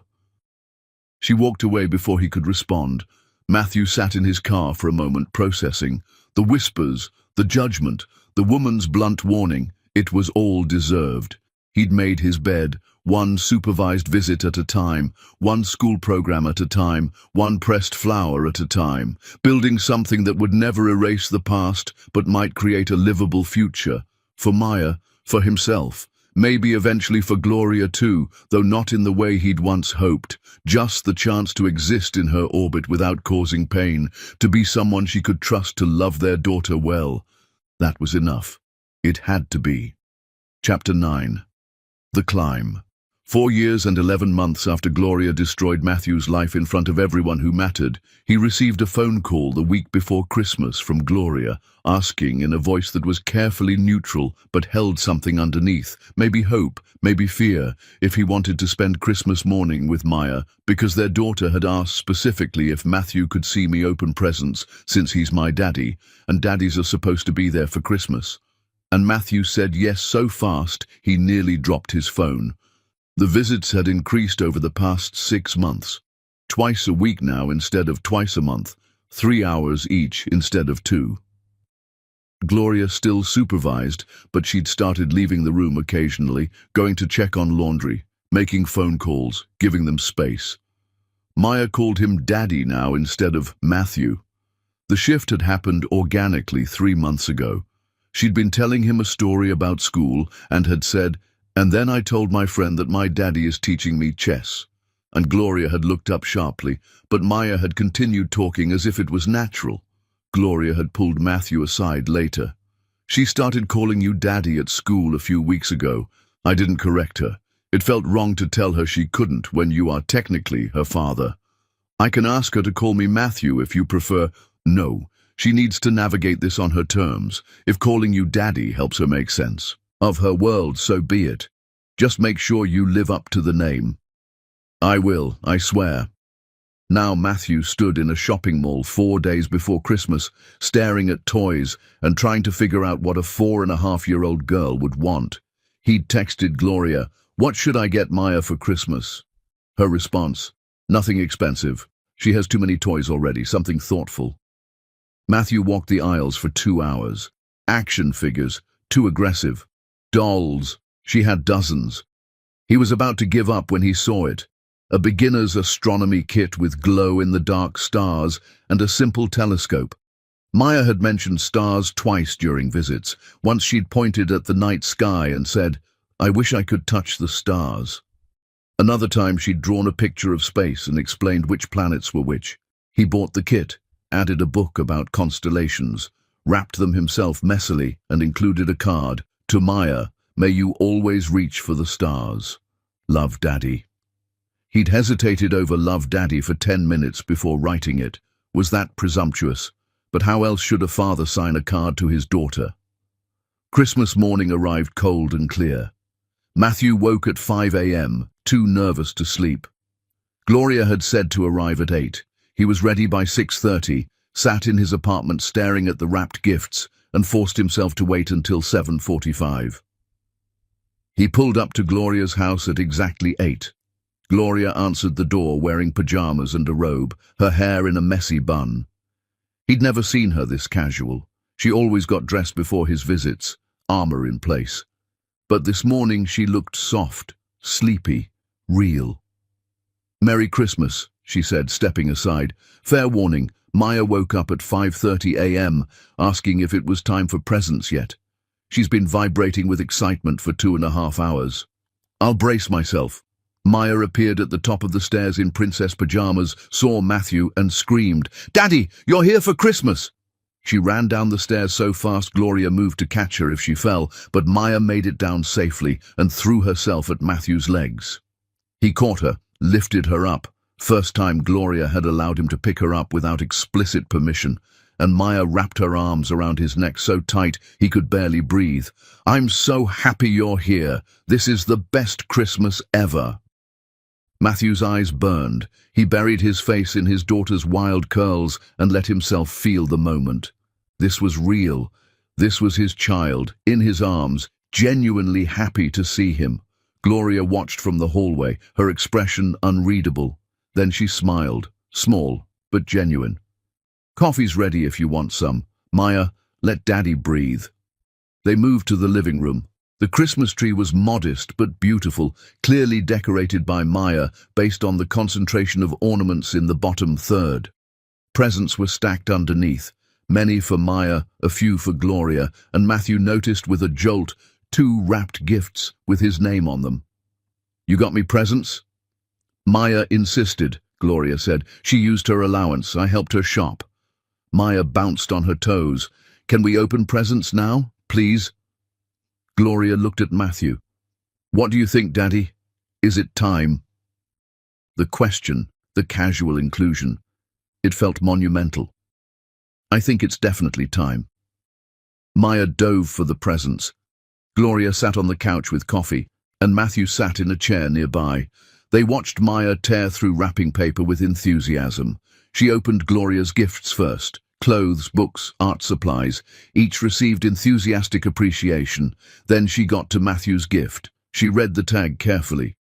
"To Maya, from Daddy." She looked up at him. "You got me something?" "I did. I hope you like it." She opened it carefully, more carefully than she'd opened Gloria's gifts, as if something from him was more fragile. When she saw the telescope and stars, her eyes went huge. "Real stars, for my ceiling." "They glow in the dark," Matthew explained, "and the telescope is for looking at real stars outside. We can learn the constellations together if you want. Can we put them up tonight? Can we look at stars tonight?" "If Mommy says it's okay." Maya turned pleading eyes on Gloria. "Please, Mommy." Gloria's throat worked.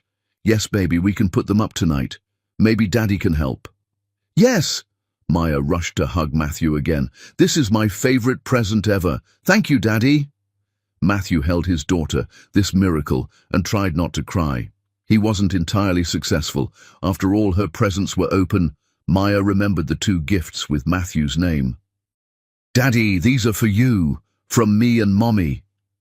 Gloria cleared her throat. "The small one is from Maya. The other one is from me.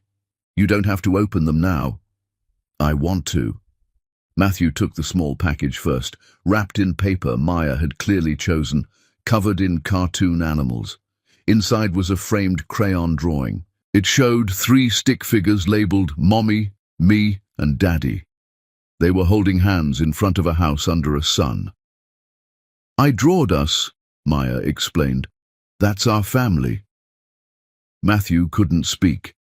He just stared at the drawing, at the simple representation of what his daughter saw when she thought of family, him included. "Do you like it?" Maya asked, suddenly uncertain. "I love it more than anything I've ever been given. I'm going to put it in my apartment where I can see it every single day." Maya beamed. "Open Mommy's present now." The second package was heavier, more carefully wrapped. Inside was a leather-bound photo album. Matthew opened it with shaking hands. The first page showed Maya as a newborn. Every subsequent page documented her growth. First smile, first time sitting up, first tooth, first steps, first birthday, every milestone he'd missed. The last page had a recent photo of all 3 of them at Maya's school program. Someone had snapped a picture of Gloria, Matthew and Maya standing together, Maya between them holding her flowers.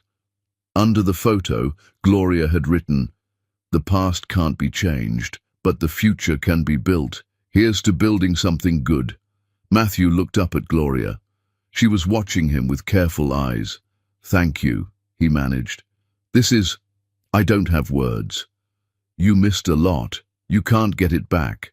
But you can know about it. You can see what she was like, and maybe it will help you understand who she's becoming." Gloria's voice was steady, but soft. "The album goes up to now. Maybe next year I'll give you another one. Or maybe by then you'll be there enough to take the pictures yourself." They spent the morning together. Gloria made pancakes in the shape of Christmas trees that Maya insisted Matthew had to try. They watched a Christmas movie. Maya sat between them on the couch, her head on Matthew's shoulder, holding Gloria's hand, connecting them. When Maya fell asleep during the second movie, Gloria carefully extracted herself and gestured for Matthew to follow her to the kitchen. Coffee, she offered. Please. They stood in her kitchen while Maya slept in the living room, and something felt different, less guarded. She's happy, Gloria said quietly. Having you here. I wasn't sure it was the right decision, but looking at her face this morning, I made the right call. Thank you for trusting me with this. You've earned it. Finally. After almost 5 years. She handed him a coffee mug. Amanda is going to call you next week. We're formally establishing a custody arrangement. You'll have Maya every other weekend, Friday night through Sunday afternoon, and 1 weeknight dinner each week. Matthew nearly dropped the mug. Are you serious? Maya is almost 5. She'll start kindergarten in the fall. She needs stability and routine, which means we need a formal arrangement. You've proven you're consistent. You've proven you care. It's time to make this official. Gloria, I don't know what to say. Say you'll continue showing up. Say you'll put her first. Say you'll never make me regret this. Gloria's eyes met his. I'm giving you shared custody. That means you're going to make decisions about her life. That means you'll be at school events and doctor appointments and all the boring, hard parts of parenting. Can you handle that? Yes. Absolutely yes. Good. She turned to look at Maya sleeping. She deserves to know both her parents love her. You've proven you love her. That's what matters. What about you? The question escaped before Matthew could stop it. What about me? Do you hate me less? Gloria considered. I don't hate you. I haven't hated you for a while. I'm still angry about what you did. I'm still hurt. But I'm also impressed. You became someone different, someone better. That takes incredible strength. Or incredible desperation. Maybe both. She smiled slightly. Look, I'm not saying we're friends. I'm not saying I forgive everything. But I'm saying I see you. I see the work you've done. I see the father you're becoming. And I'm willing to build a co-parenting relationship that's functional and healthy.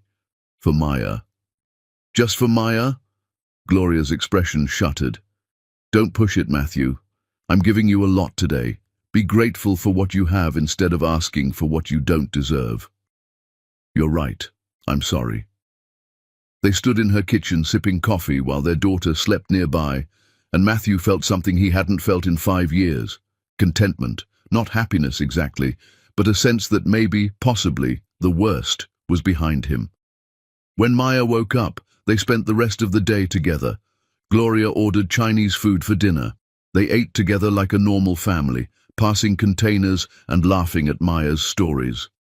As Matthew was leaving that night, Maya hugged him tight. Will you come back tomorrow? Not tomorrow, sweetie, but very soon. And next week, you're going to come stay at my apartment for a whole weekend. Really? Maya looked at Gloria for confirmation. Really? We'll pack your bag together. You'll have your own special area at Daddy's house. Maya's joy was incandescent.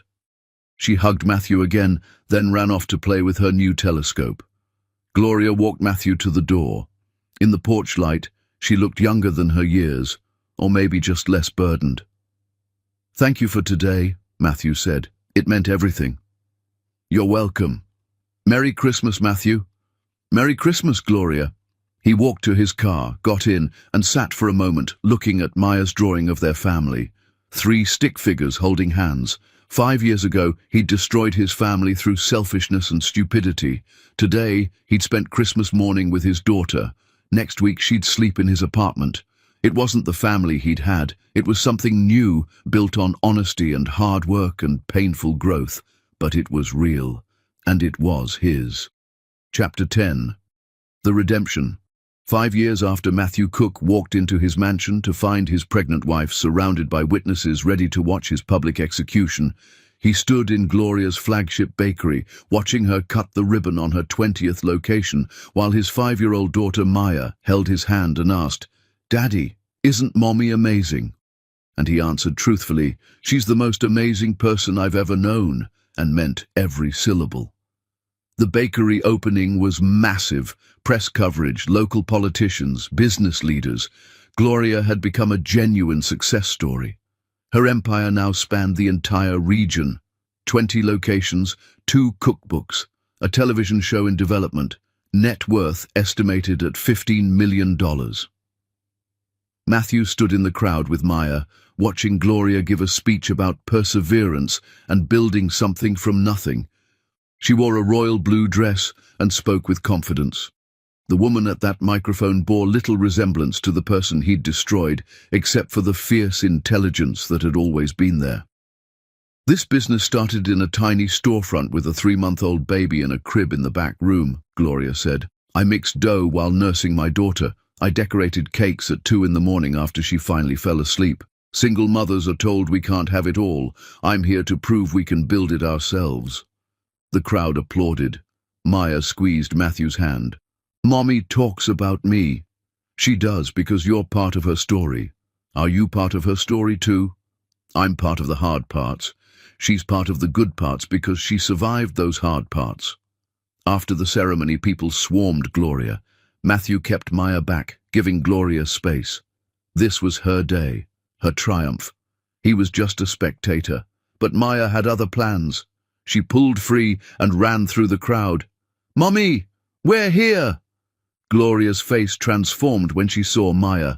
She scooped her up, spinning her around while cameras flashed. Then her eyes found Matthew. For a moment, their gazes held. 5 years of history, pain, growth, and careful rebuilding passed between them. Then Gloria mouthed, "Come here." Matthew navigated through the crowd. When he reached them, Gloria adjusted Maya on her hip and said to the photographer nearby, "Get one of all 3 of us." The photographer's eyes widened. This was the story. "Are you sure?" "I'm sure." Gloria handed Maya to Matthew. "Hold her while I fix her hair." Matthew held his daughter while Gloria smoothed Maya's curls, the 3 of them close together, and the photographer captured it. The crowd eventually dispersed. Gloria had to stay for interviews and meetings. Matthew took Maya to get ice cream nearby, their every Wednesday evening routine. "Mummy was so pretty today," Maya said around chocolate. "Were you proud?" "So proud. Your mommy is incredible." "Do you love mommy?" Matthew's spoon stopped halfway to his mouth. "I care about your mommy very much. I want her to be happy and successful." "But do you love her?" "The kind of love you're asking about is complicated. Your mommy and I hurt each other a long time ago. We're being good parents together now, and that's what matters. But you could love her again if you wanted to. It's not about wanting to, sweetheart. It's about what mommy wants, and she wants us to be good at taking care of you." Maya licked her ice cream thoughtfully. "I think you should marry mommy again." Matthew's heart clenched. "Why's that?" "Because then we'd all live together. I have 2 houses now, and that's okay. But 1 house would be easier. And you and mommy smile at each other sometimes when you think I'm not looking." Kids saw everything. Even if I wanted that, and I'm not saying I do, mommy would have to want it too. And she's happy with how things are now. Have you asked her? Asked her what? If she wants to marry you again. Out of the mouths of children. No, honey, I haven't. Maybe you should. Then you'd know. They finished ice cream, and Matthew drove Maya back to Gloria's house. Gloria was in the kitchen when they arrived, still in her blue dress but barefoot now, reviewing paperwork. She looked exhausted and exhilarated. "Did you have fun?" she asked Maya. "Daddy bought me chocolate ice cream, and I told him he should marry you again." Gloria's pen froze. Her eyes shot to Matthew's. "Did you now?" "It was her idea," Matthew said quickly. "I was very clear that—" "That what? That you don't want to?" Gloria's tone was unreadable. "That it's not up to me. It's up to you, obviously." Maya, oblivious to the tension, ran off to play. Gloria and Matthew stood in the kitchen, the question hanging between them. "She's been asking me too," Gloria admitted. "Why we're not married. Why Daddy doesn't live here. I've explained it as best I can, but she's 5. She wants simple answers. What do you tell her? That adults sometimes can't be married even if they're good at being parents together, that our family works differently and that's okay. Is it okay, the current arrangement? Gloria set down her pen. Are you asking me something, Matthew? I'm asking if you're happy with how things are. I'm asking if you're asking me something. Matthew's pulse raced. Was he? Somewhere in that time he'd realized that Gloria wasn't just the mother of his child or the woman he'd wronged. She was still the person he loved. Gloria, I know I don't deserve another chance with you. I know I destroyed what we had. But Maya asked if I love you, and I didn't know how to answer because the truth is complicated. What is the truth? The truth is, I love the person you've become. I love how you parent our daughter. I love watching you build your empire. I love that you're strong enough to let me into Maya's life despite everything. I love you. But not in a way that demands anything, just in a way that's grateful you exist. Gloria was very still. That's the first honest thing you've said about us in 5 years. I didn't think I had the right to say it before. You don't, but I appreciate the honesty anyway. She turned back to her paperwork, but her hands were shaking slightly.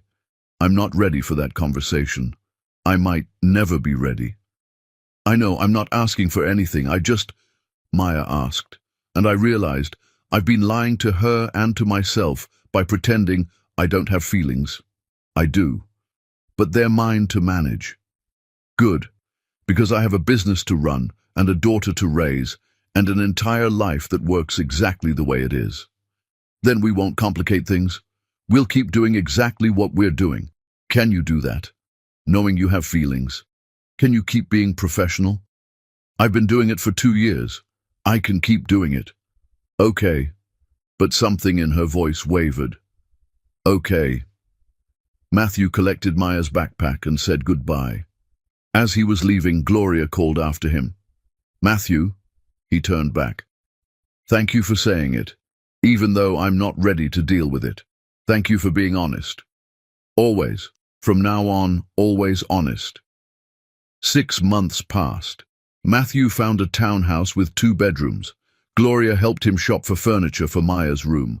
Maya thrived on the new schedule. A week at Mommy's bakery empire, a week at Daddy's modest townhouse. Different worlds, both filled with love. One Saturday, Matthew was teaching Maya to ride a bike without training wheels when Gloria showed up unexpectedly. She watched from the sidewalk as Maya wobbled and fell and got back up. When Maya finally made it 10 feet without falling, both parents cheered. Coffee, Matthew offered Gloria. Sure. They sat on his small patio while Maya practiced in the driveway. I've been thinking about what you said, Gloria finally said. About feelings and honesty? Matthew's heart rate spiked. Okay. I'm not ready to trust you romantically. I don't know if I'll ever be ready. You broke something in me that might not be fixable. I understand. But, she turned to look at him, I'm not close to the possibility of eventually maybe considering it. In the distant future, if you continue being who you are now. Gloria, I'm not promising anything. I'm just saying I'm not saying never. There's a difference. Her eyes were serious. You've spent 5 years becoming someone different, someone better. I've watched you sacrifice and suffer and rebuild yourself. That means something. It doesn't erase the past, but it means something. What are you saying? I'm saying let's see where we are in another year, or 2, or 5.